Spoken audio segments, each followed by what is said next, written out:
Chair recognizes now Mr. Gaetz for his 5 minutes of questions. Madam Deputy Mayor, are people more or less safe this year compared to last year in Washington, D.C.? Sorry, I can't say whether they're more or less safe. I can say that crime is up, and so long as anyone doesn't feel safe, then that's an issue for us. Would higher crime rates be one of the more important indicators as to whether or not people are more or less safe? It would be an indicator as to whether or not people feel more or less safe.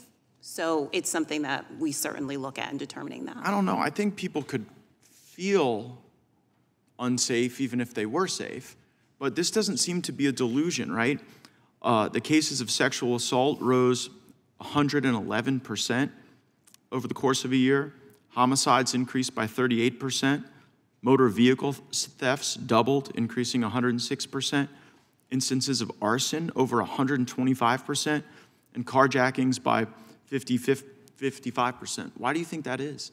There's a host of complex reasons why that's the case. You've heard some. We talk about our ecosystem, policy reasons, right? Do you think the soft on crime policies are one reason? I don't know that I would say soft on crime policies. What I would say is that there's a number of reforms in policy that have been made in the district that we believe need to be adjusted, which is why there's been a number of proposals from the mayor, legislation passed by the council to take a look at where we're getting the type of impact that we don't want. I agree with Mr. App that the only way this works is with collaboration. And so what do you think you would highlight as like the main policy change that the mayor has proposed that could maybe put some downward pressure on this rising violent crime? Sure, there's a host of proposals that the mayor made related to penalty enhancements, to aligning penalties for gun crimes with federal penalties. So there's those, but there's also those on information sharing. So hold on, let's start with those though. But the underlying premise there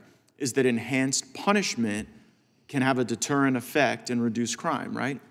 We absolutely agree with that, yes. That accountability is an important part of crime deterrence. And I'm definitely not blaming you for this because it's not your job, but when we look at the fact that the prosecutor over the D.C. area has doubled their declinations, like from your standpoint on the front lines in city government, do you think that doubling the number of declinations goes in the right direction or the wrong direction? I would say that what we believe is that if MPD has made arrests, that people need to be held appropriately accountable. We always maintain that, Mayor Bowser. But like it seems like the underlying premise of appropriately accountable is to have penalty enhancements. That it's not as if you think people are being held too accountable, it's that they're not being held accountable enough, right? There absolutely needs to be accountability for those who engage in violent crime. I think Ms. Richards would probably agree with that. Your testimony was harrowing, but it could really concern me that people might not be willing to do these life-saving, critically important jobs like firefighting and EMS if they feel like they're going into a war zone. You gave testimony about what it was like to wait on police as you're trying to save people's lives and help them. Is there anything you'd like to add to that?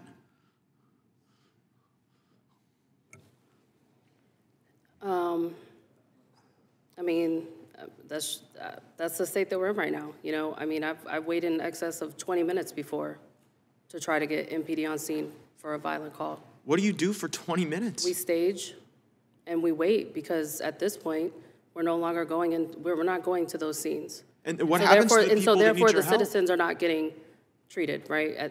They can't have our services because it's not safe for us to go in there. That sounds like life or death to me, that people could actually die because we don't have enough police to keep even our own first responders safe that want to save people's lives. Have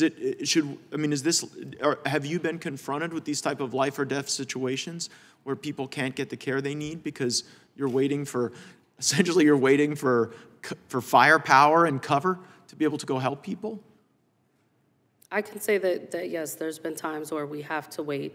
And like I said, I've waited personally myself in excess of 20 minutes for MPD to arrive on scene. Yeah, I would observe, Mr. Chairman, that D.C. has some of the strongest gun control laws in the country, and increasingly the law-abiding people, the people who want to be helpful, who want to be good neighbors, are constrained by those gun control laws, and yet the violent criminals are putting Ms. Richards and all the people who want to do the good work she does in graver danger, and that might be something worthy of some federal review.